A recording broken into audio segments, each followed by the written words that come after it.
Hello everyone. Today is Friday, March 4th, 2022. I'm Crystal Dawn Hill, and I'm here to share with you about my first lucid dream. I'm so excited. When I first woke up from it, I thought it was a lucid dream, but I wasn't sure, but I got validation of it. I'm going to share all the details with you. Excuse me.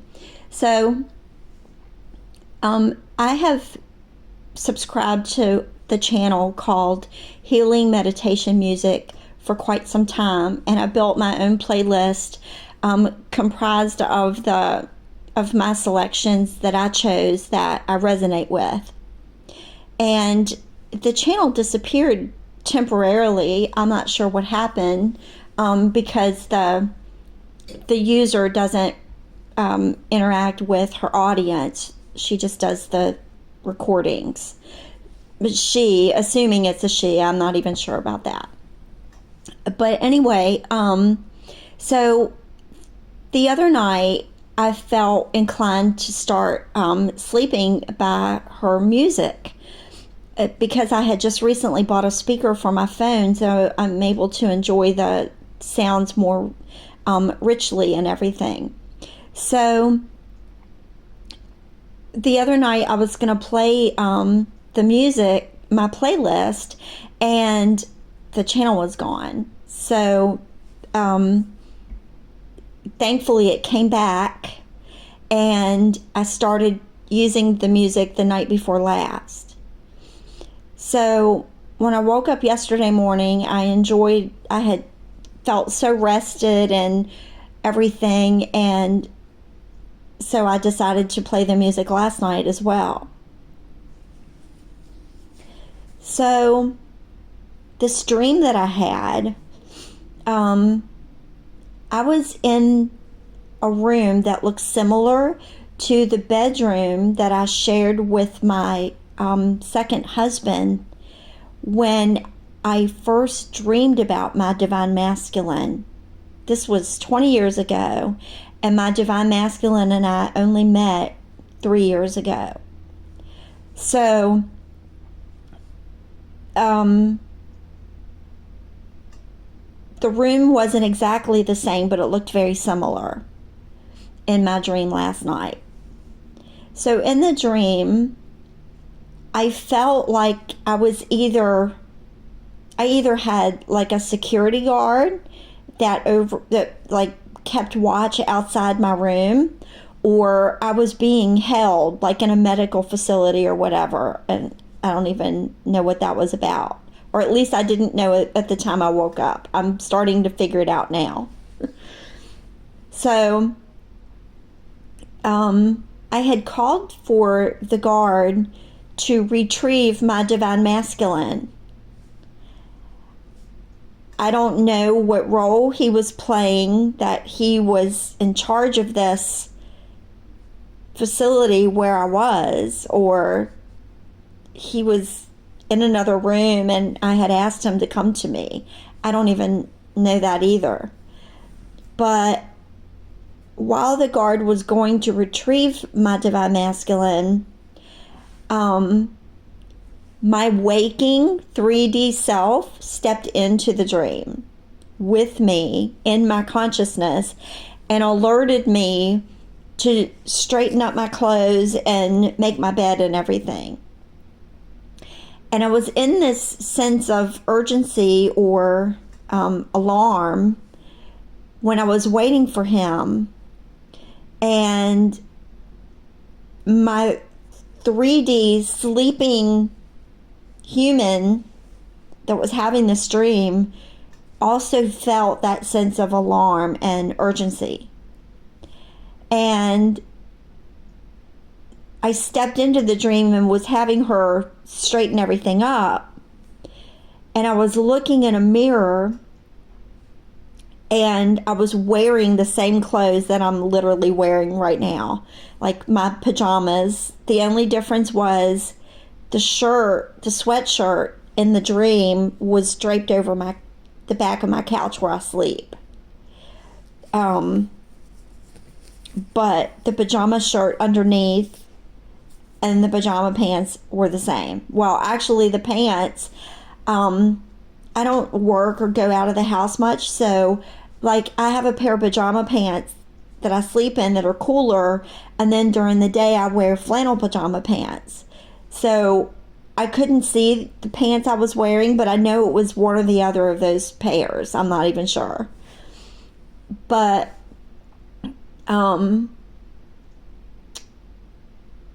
as I was looking in the mirror and straightening up my shirt and everything, he walked in. And my human self was already starting to stir around from feeling the sense of urgency. And the instant he walked in, I woke up. And I was like, oh my God, that was a lucid dream, because my human physical self's consciousness was a part of the dream, like telling my dreaming self what to do and everything. And so I looked to see which of the videos was playing when I woke up, and it was for lucid dreaming. My mind was blown away. So I'm going to share that video with you in the description. And also, I'm going to go on to tell you a little bit more about this room that I was in that resembled, or actually I'll tell you about the actual bedroom that I shared with my husband when I was married 20 years ago, many years before meeting my divine masculine. So I've had 2 other incidents in that room that one definitely involved my divine masculine, and I believe the other one did too. And now that I've had this lucid dream in a room that resembled that room, I believe that even more so. So the first one was a dream that I had when I was sleeping. And as I said, I'd never met my divine masculine until like almost 20 years after having this dream. And I don't know if you've ever heard, but when we dream about our twin or our divine partner before we meet them, their face is blocked. We can't see their face because no other face could take the place of that. Now, after we meet them, we might dream about other aspects of them that feel like them, and we'll see their face. But when it's actually our divine partner or twin in the dream, but we haven't met them yet, their face is replaced by someone else, or excuse me, their face is not visible. So that was the case in this dream that I had 20 years ago. I'm not going to share details about the dream because it was very personal, and I've not ever been able to share the dream with him. So if I ever get to tell him about the dream and give details, then I'll share it with my audience. And I've shared it with personal girlfriends and stuff, but that's it. And I haven't even told them all the details. So, in the dream I had 20 years ago, when I woke up, it was like so real. And it was the most blissful, peaceful, ideal feeling that I had ever experienced in my whole life. And I wanted to go back to sleep and resume that dream so bad. I was sleeping by myself. I don't know if my husband was at work, because for a while he worked overnight. So I don't know if it was that or if I had just laid down during the day to take a nap. I can't remember now. All I remember is when I woke up from the dream, I wanted to go back to sleep so bad and resume the dream, and I couldn't. All I could do is just lay there and think about how amazing it felt. So instead, I just prayed, and I said, God, if I'm not going to be able to go back to sleep, then I just need to talk to you about this dream. And so I prayed, and I said, please let this man be real. And if he's real, please let me meet him. And if I ever get to meet him, please let him have the same feelings for me as I have for him. Now, I was speaking about my feelings for him in present tense. I already loved him. 20 years before I met him, when I encountered him in the dream, I was already in love with him. And I already had some sense of him already, because even on my honeymoon, I already could feel him in my energy field and knew that there was someone out there that I still needed to meet. And I'm not going to go into details about that. I have before, I believe, in a video. I'll go back and try to find it and link that as well. And if I can't find it, I'll do another one. So anyway, I knew that I was already in love with this person and didn't even know if I had already met him or didn't know who he was or anything.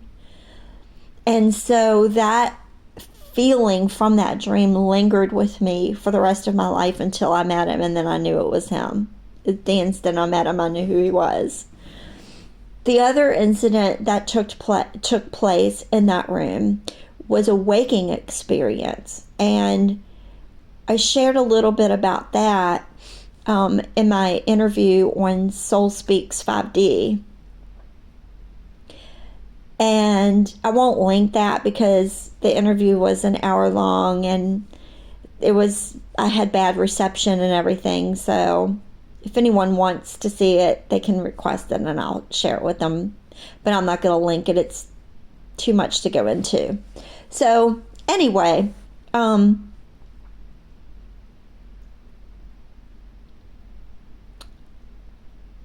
that experience, I was praying, and again, I was by myself.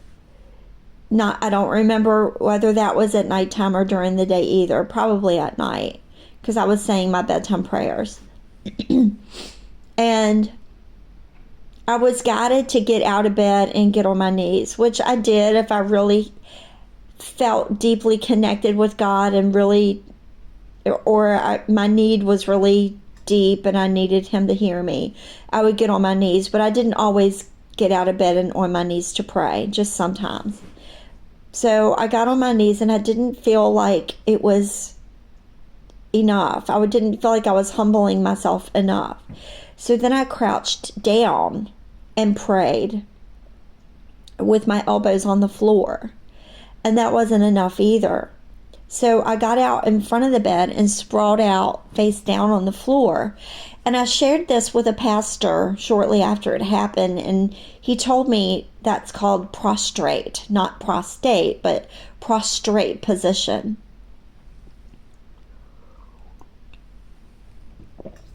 Excuse me, I didn't mean to gulp. So,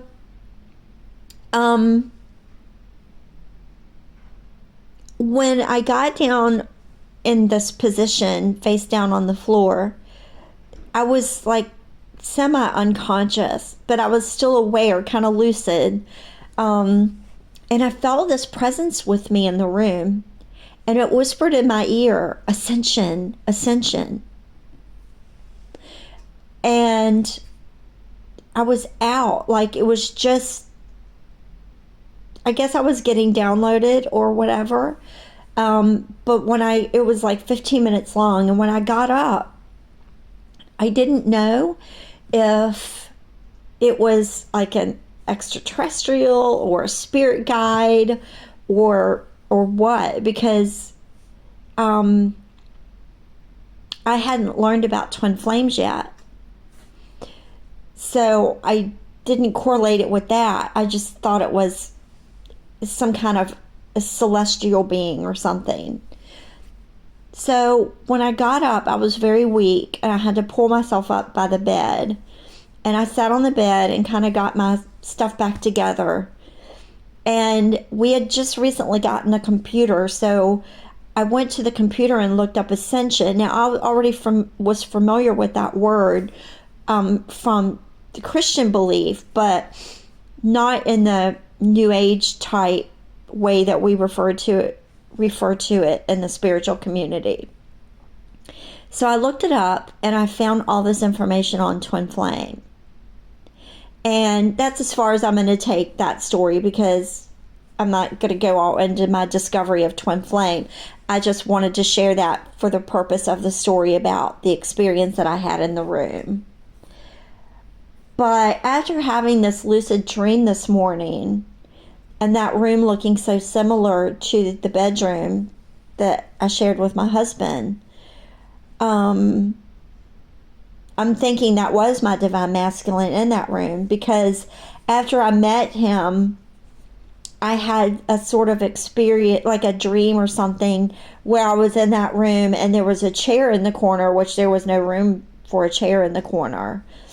Every corner was either a door or a closet or something like that, or the corner that the bed sat in. So, but there was a chair in there.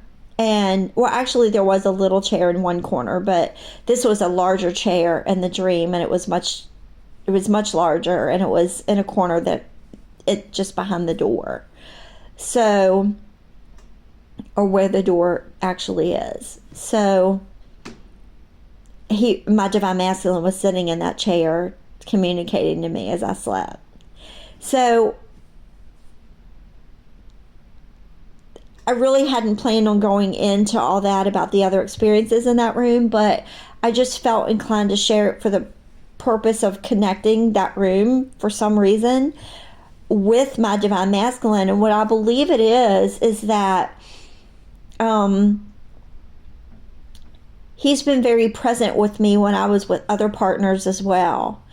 And I think that it's just whenever we're involved with someone else, that is someone other than our twin or divine partner, that their presence is very prominent as a way of protecting us, and kind of, proclaiming us as theirs and not the partner that we're with. I'd love to hear other people's thoughts on that. That thought actually never crossed my mind before to that degree, so it just kind of came out organically without me giving much thought to it. But anyway, I wanted to share that about the lucid dream because I'm so excited about it. I already shared about it on my Facebook page, but for those who might be following me on YouTube that don't follow me on Facebook, I wanted to share it with that audience as well. So thank you all very much for following along. I wish you all the best along your journey as well, and have a great day.